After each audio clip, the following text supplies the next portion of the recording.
Hey, how's it going, everybody? Before this narration starts, this is one of my favorite ones. I wanted to say thank you for the love and support on the videos. It means the fucking world to me. I take a lot of pride in doing narrations, and I'm constantly thinking about doing narrations for different horror stories, or I'm talking to different people, or I'm collabing. So it's become part of my life at this point. And now I'm talking to one of my friends to see if I can get some of these horror stories animated for you guys, because I love animation. I love animes in general, and I know that if I animated some of these, maybe that you guys would enjoy them more than just listening to my voice. So let me know what you guys think. I'll post something in on the channel later on tonight or tomorrow. Let me know what you guys think. If you guys would enjoy that, let me know. I'd be happy to do that for you. And yeah, without further ado, let's get into the story. In your nightmares, I will live. James Anderson III stared down at a stainless steel table, smudged with greasy fingerprints from God knows how many doomed inmates before him. Sitting unceremoniously on top of the table was a grayish-white plastic plate, filled to its edges with a diner-style breakfast platter. It included 3 fried eggs over easy, grits with butter, ice cold, 3 strips of bacon undercooked, hash browns overcooked, and 2 pieces of toast cut into triangles, a single pack of butter, and a single jelly labeled Fruit Medley sat on top of the cold toast. James stared at it a while longer. The thought of putting any of it into his mouth and swallowing made his stomach turn thrice over. The last meal. The last practical joke of his life. You would have to be completely insane to have an appetite at a time like this, he thought. The only reason he chose the plate of grease as his farewell dinner was because it reminded him of happier times with his family. The only happy memories he could recall were the ones of him and his little sister. When they were kids, and his mom had a little extra money, she would take them to the diner at the edge of town. They would sit at the counter, and his sister Sarah would get waffles with powdered sugar and syrup. Sometimes, the cook would sprinkle chocolate chips on them, and she would grin ear to ear, arranging the little chocolate morsels into eyes and a mouth, and a nose, to make a friendly waffle-faced creature on her plate. James always got the working man's special, to seem more like an adult. It came with fried eggs that bled a rich, creamy yolk when poked, crispy bacon, hash browns, and a thick stack of toast with butter and jam. In truth, he often looked longingly at his sister's waffle plate, but he had concluded that only babies ordered that kind of stuff at 12. He had thought of himself as nearly a man. Those times were worlds and worlds away. The reality was that being a man had turned out to be one big, sick joke. A curse, he thought now, looking at his last meal. The platter in front of him, all these years and worlds later, was a poor imitation of the breakfasts he remembered from the diner. James stared some more, eyes widening at the thought of his younger self and the long, torturous path he had walked to get to where he was today. Not even gonna take a bite? The guard asked from his post at the doorway. James shook his head slowly back and forth. And after all that trouble we put into making you your special dinner. Huh, talk about gratitude, the guard said. James knew he was trying to get a reaction out of him. The guard hated him. They all hated him. Everyone looked at him like a piece of shit on the sidewalk, like something disgusting and unwanted, a smudge upon their good, clean world. The guard knocked on the glass of the closed door, signaling someone to come take him back to his cell. James was glad for it. The smell of congealing food was making him sicker by the minute. Minutes, he thought. How many do I have left? Another guard entered, unlocking the chain from the steel chair that was attached to James' handcuffs, and walked him out the door and into the hallway. He walked down the hallway and could see the other inmates in their cells, staring out at him with faces like floating masks. One was a grotesquely exaggerated mask of a sorrow, another was of a fool's mask, crow's-eyed and deranged. The fool laughed at him as he walked by. Another looked like a devil, reaching through the bars at him. The guard slammed his nightstick on the bars of the cell, and the inmate jumped back, his face returning to normal. James stared at him as he walked by. They locked eyes, and the inmate, a middle-aged white man with thinning gray hair and a wiry beard, ran his thumb horizontally across his neck and then waved goodbye. James was taken back to his cell to wait for the audience to arrive. He was sentenced to death by lethal injection, and it was to be carried out on that day, June 10th, 1992. The guard locked the cell door and looked through the bars at him. "Today is a beautiful day for killing scumbags," he said before walking away with a little spring in his step. James wondered if they really believed he was guilty. He was an innocent man. He had only been a teenager when he was first jailed, accused of horrible things. Sometimes at night, he tried to imagine doing those things that they said he did. He couldn't. Sometimes the world twists in ways that make you question your reality, he thought. Maybe I'm crazy. Maybe I did do it. He put his head in his hands and was surprised to find that he had more tears to cry. He let them out, almost savoring the sensation. Everything was his last. What would be the last thing he saw? What would be his last thought? He wanted it to be about his mother and sister. He had planned to close his eyes in that final moment and imagine an alternate reality, one in which his father hadn't died when he was 4, and his mother had never gotten married to a man who had repeatedly abused him and his sister. In this alternate world, James had gone to college and met a girl, and they both worked hard to build a life together. They would have had one daughter maybe. Who would he name Sarah after his sister? They would buy a little house somewhere, maybe even in another state. He would move his sister and mother to Maine, maybe. He had never been there, but his father had, and he had shown him pictures when he was a little boy. It seemed like a beautiful place.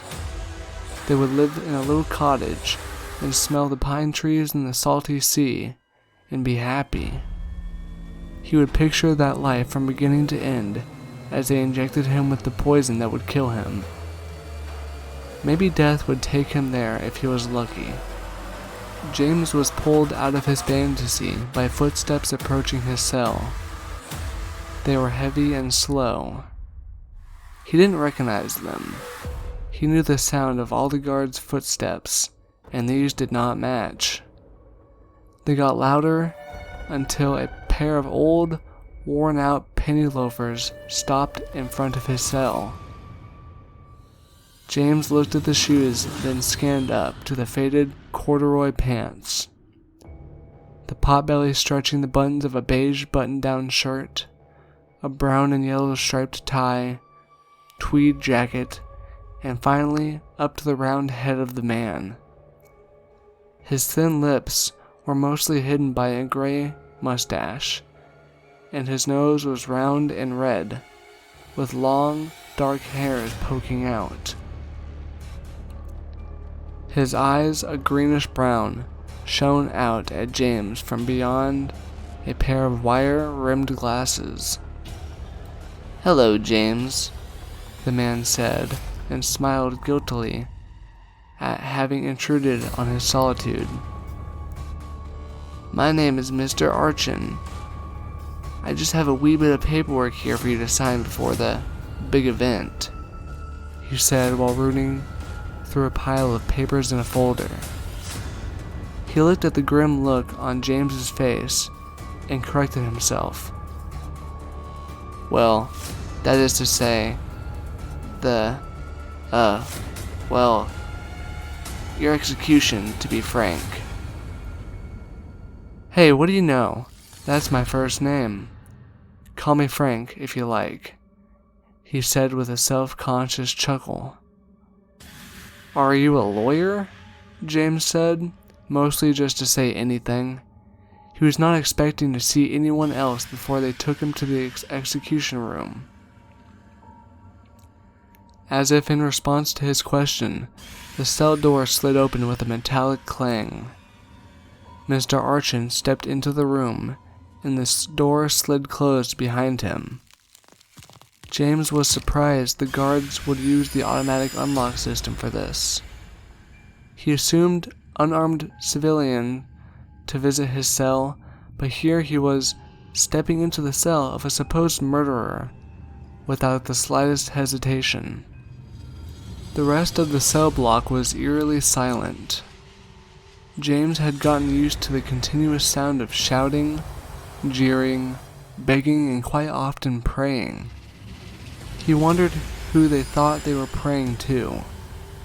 The guilty had no business asking for mercy, and the innocent had obviously been left to rot by either a pitiless God or the absence of any God at all. James believed the latter was more likely. What kind of God would deal out fate like this? Sick joke indeed. "James Anderson III. Yes, indeed," Mr. Archin said as he found the paper he was looking for. He pushed his glasses up onto his stubby nose again, and again, as they slid down relentlessly towards the paper. "Well, Mr. Anderson, I am not a lawyer, but a clerk of the state sent to tie up the loose ends of your case." "With all due respect, Mr. Frank, my case has so many loose ends I would be surprised if you could tie them up in the few minutes I have left." Mr. Archin looked at James with an almost comically exaggerated expression of pity. He pouted his bottom lip out and shook his head. "What a world we live in that deals out such a fate to a young man such as yourself. Tut tut. It really is a shame to meet you under such bleak circumstances. But alas, here we are, and there are still a few things we can accomplish before your time comes to an end." Mr. Archin shuffled over to the metal bed and sat down, laying his battered briefcase on its side. He popped the latches and shuffled through another mound of disorganized paperwork, whistling a little tune as he searched. James stood there, staring at the man, feeling that familiar wave of unreality wash over him. This could all be a bad dream, he thought. Mr. Archin's whistling took on a strange tone as the notes lifted up and down in a sad melody he recognized from somewhere. He closed his eyes and remembered his 13th birthday party. He had just turned 13 years old. He was sitting in his bedroom, waiting for his mom to get home from work that summer. She had taken up a job cleaning houses, and he spent a lot of time alone. At the time, she was also married to her second husband, Tom. Tom was a traveling salesman that was often on the road, which was a-okay with James. Tom was a bad man. It was the only way his young brain had been able to put into words what kind of monster Tom was. He told his mom one time that Tom was a bad man, and she hadn't believed him. She said he had to stop reading those pulp comics. "They're turning your brain to mush," she had shouted defensively. But it wasn't the comics that had ruined his brain. It was the bad things that a bad man named Tom had been doing. On that day of his 13th birthday, Tom had come home to surprise James with a gift. He came whistling up the walkway, whistling into the house, and whistling up the stairs to James's bedroom door. It was a slow, cascading tune that turned James' blood to ice.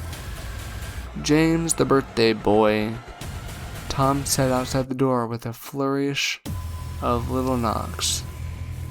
Tom opened the door and stood there in his shabby tweed jacket and faded corduroys, holding a wrapped gift. James sat frozen on the bed, hoping he would turn to stone and be unbreakable. He had hoped for it many times before, and sadly, he had remained flesh and bone. Tom had sat on the bed next to him, smiling like a lunatic. "Go on, open it," he said. "Mom will be home soon. I'll open it when she gets home," James had whispered, never taking his eyes off his shoes. His mind was already separating from his body, taking him to the alternate reality that he had dreamed of every day since his father had died. "Be a good boy and open it now," Tom said with a sudden biting intensity. He pushed the hair back from James's forehead and stroked his cheek. James's consciousness had blessedly floated up to the ceiling to watch the horror from afar, as it had done during the previous visits Tom had made to his room when his mother wasn't around. "Here we are, Mr. Anderson," Mr. Archin said gleefully with the paper clutched in his chubby fist. James opened his eyes to find himself back in the cell. "Be a good boy and sign right here for me, please." He held out the crumpled paper in one hand and a pen in the other. James stared at the man in his cell. With dawning horror, he realized that he was looking at an aged version of his stepfather, Tom.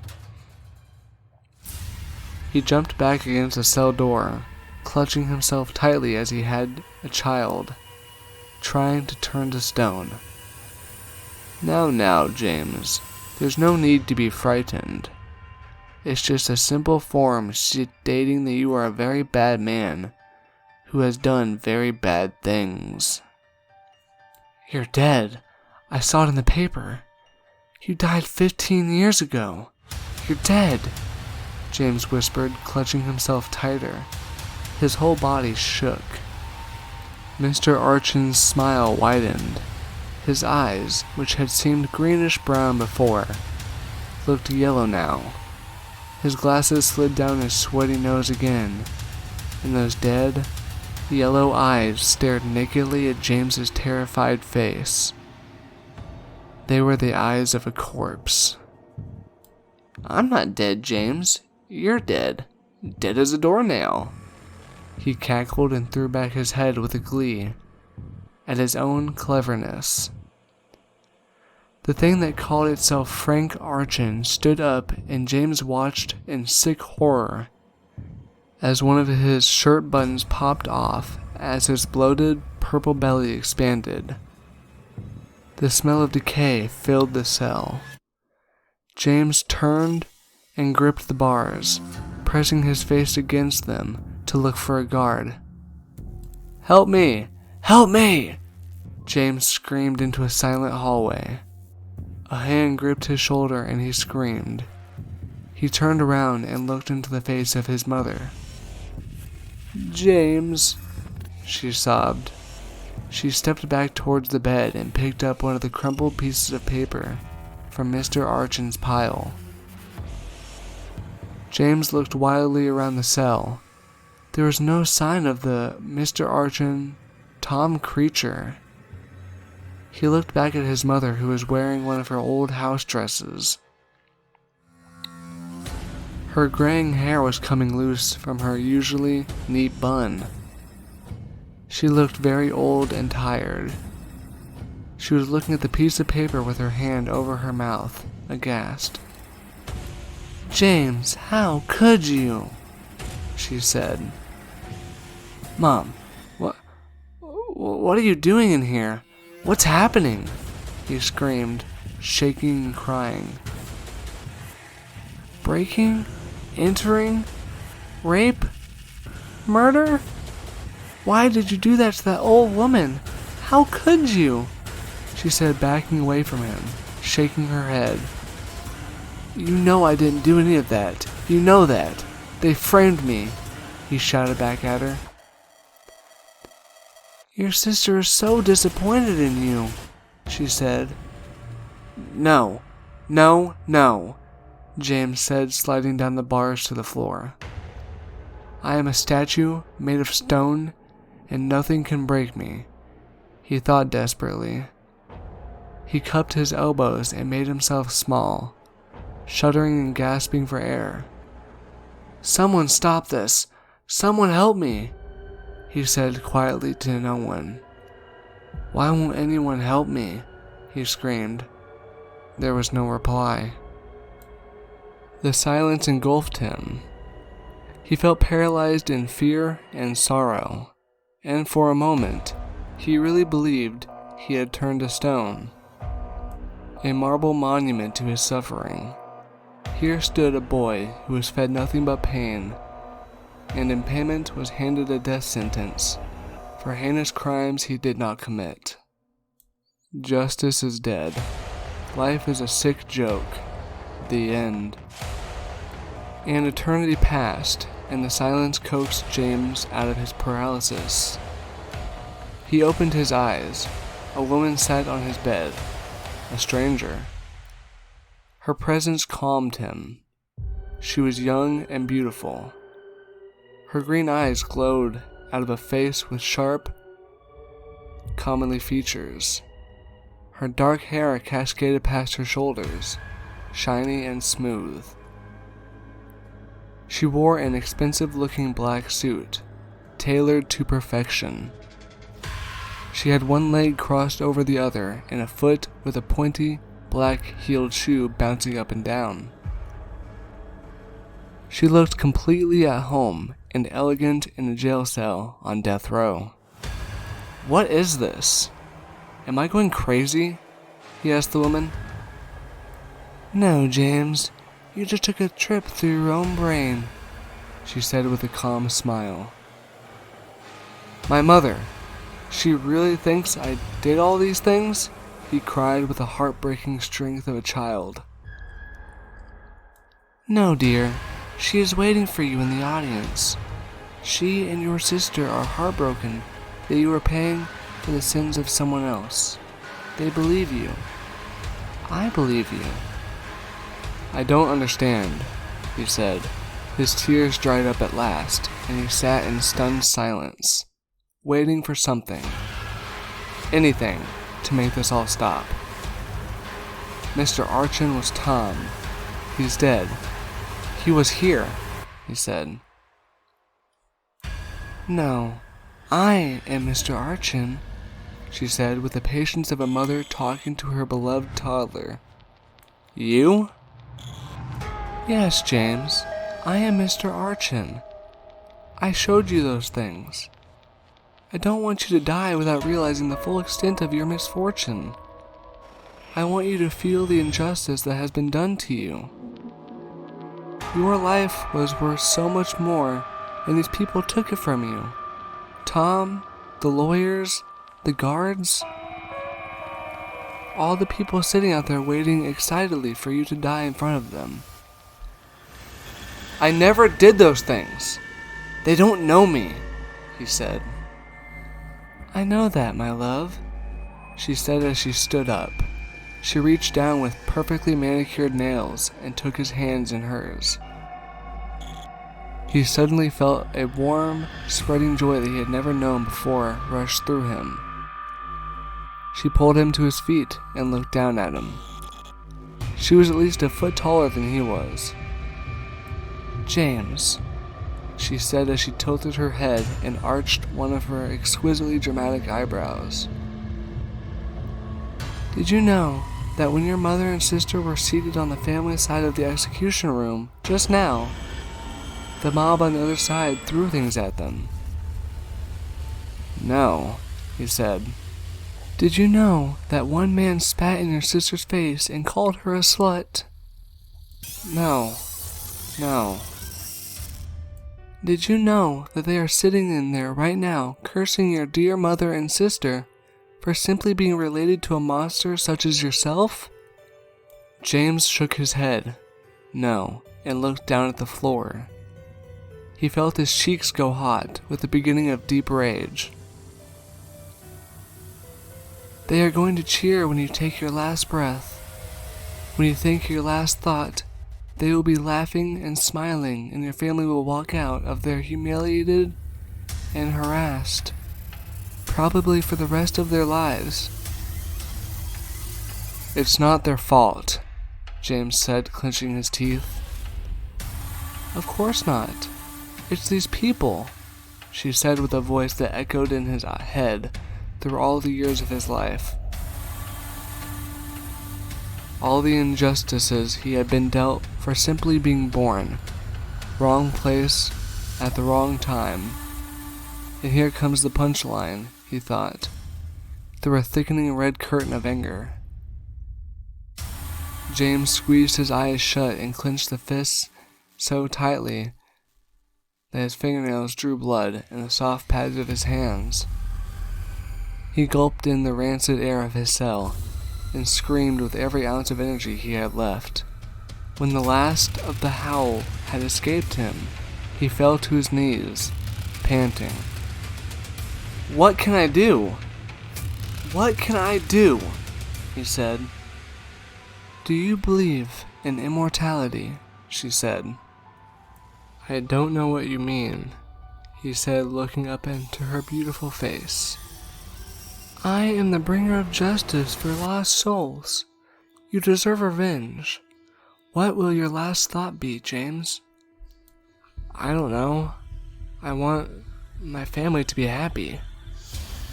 No, she said, her eyes flickering like flames. Suddenly, James's mind went black. It was a relief. He could see himself standing in the blackness. Beside him was a figure in a black robe. A rotted hand reached out from beneath the cloak and pointed down. He looked down off a precipice into a never-ending pit of flames. They ebbed and flowed like the sea. Bodies were writhing down there, screaming and screaming. He saw Tom, and the judge that convicted him, and the lawyers that failed him, and all those people who were so excited to see him die. He smiled at their suffering. Mr. Archin's voice rang out beside him, and he was back in the cell. Your death is inevitable, but a curse will last forever. It said. James could hear the guard's footsteps approaching. It was time. He smiled up at Mr. Archin, and she smiled back. The guard opened the gate and grinned at James. He did not seem to notice that the tall Mr. Archin standing behind him. He put James in handcuffs. Showtime, the guard said and walked him out of the cell. James looked over his shoulder and smiled at his tall friend who nodded back at him. 2 guards opened the double doors to the holding area of the execution room. James could hear the crowd murmuring on the other side of the wall. His mind was clear. He knew what his last thought was going to be. The head guard nodded to the others and they took him out to face the audience. A roar of noise erupted as soon as he emerged from behind the curtained area. On one side of the room was filled with people screaming at him, their faces red with fury, some with tears and some with smug smiles. On the other side, separated by metal bars, sat his mother and his sister. They were the only ones there to mourn him. They were both crying and sat up straight when they saw him. He made eye contact with his sister and gave her a smile. The crowd grew louder at the sight of that. He looked at his mother and mouthed the words, "I love you." "Devil bitch!" someone shouted at his mother. James turned to the man and saw a flash of him burning in a pit of flames until he was nothing but blackened bones. The bones continued to beg for mercy. The man shrank back at James' stare and shouted no more. The guards walked him over to a gurney. He laid down willingly and stared at the ceiling, feeling as strong as stone as they tied his arms and legs down. Once he was strapped down, the man in charge of the operation, Master of Death, James thought, somewhat amused, asked him if he had any last words. He did. James turned and looked at his audience. "My life has been filled with pain and horror. The injustices done to me and my family can never be fully repaid, but I can try. Today I will be put to death for crimes I did not commit. Not only do you condemn me, but you condemn my family, who deserve none of this. I've had a day of my last meal, my last piss, my last cry, my last converse with the demons. I do not mourn my last day on this earth, because I believe in immortality. My body may perish today in front of you, but you will not be rid of me. I curse you. I curse all of you who come to see me die. I curse the ones who worked to take my life away, and those of you who did nothing to stop it. I curse the bad men who have hurt me over the years, and I curse the world for being what it is. I curse your blood. I curse every person who is born of your bloodlines. In this curse, I will live on. When you think you've put all this behind you, I will be the chill that grazes your neck on a dark street. I will be the fear that creeps up on you and consumes you the last years of your life. I will be the sickness that takes your wife, your child, your own sinful heart. In your nightmares I will live. In the deepest pits of your own hell will I wait for you to join me. I am immortal in your suffering. Mom and Sarah, I love you and I always will. The rest of you can go to hell." The crowd surged and had to be held back by guards. The needles were inserted into the veins of each arm and the poison injected. James looked at his family one last time and willed them to remember him as a good man. His sister sat up and screamed his name. "James!" she sobbed. His mother stood and pulled her close, kissing her head. She looked up at her son. "I love you, my sweet boy," she mouthed to him. James smiled at them both. The sound of the crowd was nothing but background noise to him. He turned his head slowly and looked up at the ceiling, feeling the poison rushing through him. There on the ceiling above him was Mr. Archin. She was up there in the shadows, just a pair of yellow eyes staring at him with joy. James closed his eyes and died, happy that justice had finally prevailed.